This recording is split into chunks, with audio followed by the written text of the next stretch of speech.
Assalamualaikum warahmatullahi wabarakatuh. Perkenalkan, nama saya Zainul Hasan Ubaidillah dari program studi S1 Pendidikan Agama Islam Institut Agama Islam Al-Muhammad Cepu, Blora, Jawa Tengah.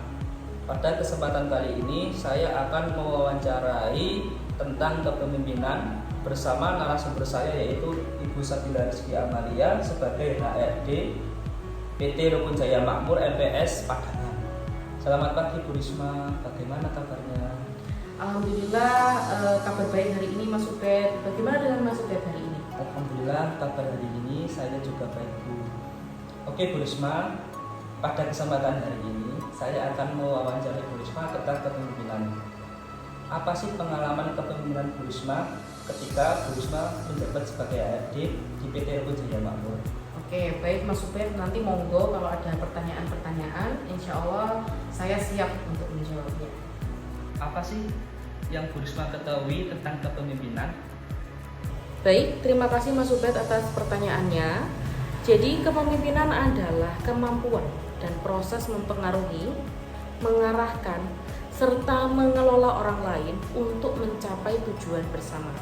Jadi, untuk menjadi seorang pemimpin itu tidak perlu terlalu egois, karena tujuannya kan bersama-sama, ya toh?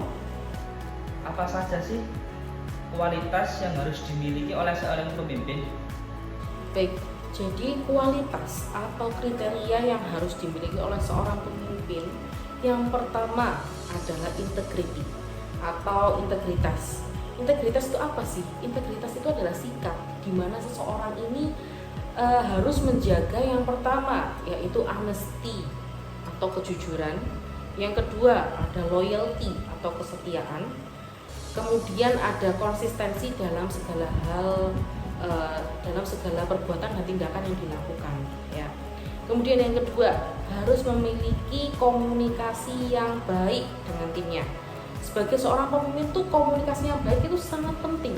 Nah, kemudian seperti apa sih komunikasi yang baik itu? Komunikasi yang baik itu yaitu menggunakan tutur bahasa yang baik. Dan kalau misalnya mau berbicara, berkomunikasi itu harus sesuai dengan konteks yang akan dibicarakan. Selain itu, sebagai seorang pemimpin itu juga harus bisa menjadi pendengar yang aktif dan memahami pesan yang disampaikan oleh lawan bicaranya. Kemudian yang terakhir adalah kedisiplinan, ya. Karena seorang pemimpin itu adalah role model bagi seluruh timnya, ya. Jadi sangat tidak mungkin bagi seorang pemimpin itu untuk memberikan contoh yang buruk. Mungkin bisa diceritakan Bu, bagaimana pengalaman kepemimpinan Bu Risma ketika menjabat sebagai HRD? Baik, jadi seperti ini ya Mas ya. Untuk menjadi seorang pemimpin itu kita tidak harus punya tim untuk dipimpin. Sometimes kita akan menjadi pemimpin untuk diri kita sendiri. Saya tuh selalu pesen sama teman-teman semuanya itu ya, jika sampean ditanyai siapa diri kalian, kalian harus menjawab dengan lantang, I am the leader. Leader untuk siapa? Ya untuk diri saya sendiri. Kenapa kita harus menjadikan diri kita sebagai seorang pemimpin? Ya agar kita tidak hilang arah, agar kita tahu kemana kita akan pergi melangkah selanjutnya, agar kita tahu apa yang harus kita lakukan untuk langkah berikutnya. Jadi singkatnya seperti itu. Seperti yang sudah Bu Risma sebutkan, salah satu kualitas yang harus dimiliki oleh seorang pemimpin adalah komunikasi yang baik. Bagaimana Bu Risma berkomunikasi dengan anggota tim? Baik, pertanyaan yang bagus Mas Ubed. Yang pertama yang harus dilakukan ketika berkomunikasi dengan tim adalah yang pertama, jelas dan singkat ketika menyampaikan pesan. Jadi tidak usah bertele-tele. Misalnya Mas Ubed akan membahas topik A misalnya bersama dengan timnya, tapi Mas Ubed melipir dulu ke topik B, C dan seterusnya. Tidak langsung to the point ke topik B. Nah, hal-hal seperti ini loh yang kadang membuat komunikasi itu berjalan kurang baik. Karena tim itu tidak bisa langsung menangkap apa pesan dan maksud yang disampaikan oleh Mas Ubed. Jadi sangat mungkin terjadi miskomunikasi antar satu dengan yang lain kalau komunikasinya tidak baik. Jadi kalau mau berkomunikasi langsung to the point saja, apa intinya yang mau disampaikan. Kira-kira apa strategi Bu Risma dalam mengatasi konflik yang ada pada tim? Jadi gini Mas Ubed, biasanya jika terjadi masalah antar sesama tim seperti ini, hal pertama yang harus dilakukan adalah introspeksi diri sendiri masing-masing dulu ya. Introspeksi diri ini tuh sangat membantu dan bertujuan untuk mendinginkan suasana hati dan pikiran dari masing-masing tim. Karena kalau misalnya kita tetap memaksa untuk berdiskusi dengan isi kepala yang panas, riuh, konfliknya itu nggak akan pernah selesai ya. Tapi setelah kita hati dan pikirannya itu sudah kembali dingin, itu baru kita bisa melakukan diskusi atau musyawarah untuk menyelesaikan konflik yang ada. Bagaimana Bu Risma memotivasi anggota tim untuk mencapai tujuan?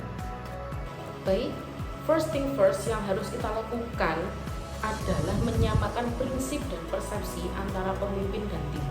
Kenapa seperti itu? Karena jika prinsip dan persepsi satu sama lain tidak sama, ya kita tidak akan bisa berjalan beriringan untuk mencapai goal yang sama. Contohnya misalnya ya, Mas Ubed pergi ke Surabaya, tapi timnya Mas Ubed pergi ke Semarang, kira-kira ketemu atau tidak? Itu kan nggak akan ketemu, kecuali kalau dari awal tujuannya sudah sama-sama mau ke Surabaya. Nah, kalau sudah sama-sama mau ke Surabaya, nanti kan akan ketemu di Surabaya ya. Jadi seperti itu kurang lebih ilustrasinya. Apa pesan Bu Risma untuk calon pemimpin muda? Jadi pesan saya yang pertama adalah bangun spiritualitas yang baik untuk membentengi diri kalian sendiri. Seperti yang kita tahu ya, remaja zaman sekarang itu sudah ngeri-ngeri ya. Jika kita tidak membentengi diri kita dengan spiritualitas yang baik. Kemudian yang kedua, ketika kalian menjadi seorang pemimpin nantinya ya, jadilah seorang pemimpin yang amanah ya.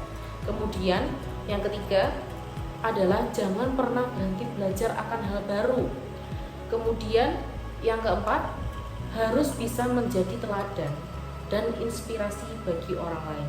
Jadi jangan sampai kalian sebagai calon-calon pemimpin muda stuck hanya di tahap itu saja. Jadi kalian harus berkembang ya.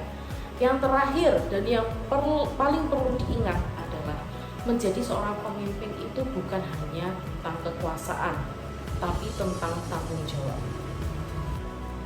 Baik Bu, terima kasih atas waktu dan kesempatan yang diberikan. Semoga Bu Risma sehat selalu dan sukses karirnya. Terima kasih Mas. Semoga lain waktu kita akan berjumpa kembali.